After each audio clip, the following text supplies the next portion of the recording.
how to find the wallet recharge history in the UTS application. So hey guys, welcome to this tutorial. In this simple and easy tutorial, I will be guiding you through the steps on how you can find the wallet recharge history for your UTS mobile application. So if you have recharged your R-Wallet or the Railways wallet for the UTS mobile booking application and you want to access a history of the transactions that you have made within that wallet, then let me show you how you can check this. So in order to start, the first thing that you will need to do is open up your UTS mobile application in the Android or your Apple device. So simply click onto this UTS application, and once the app opens, you will see an interface like this.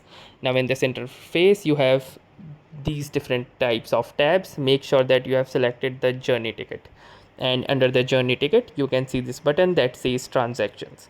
So simply click onto this transactions button and it will fetch you all of the transactions that you have done. Now to specifically view all the recharges history that you have committed or that you have made towards your R wallet or digital wallet, you need to click onto this recharges button, and the moment you will do this, all of your recharge history will be available.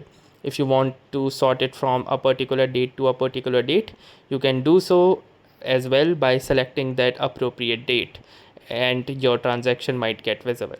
So that was all for this tutorial. I hope this video was helpful to you. Thanks for watching and have a nice day.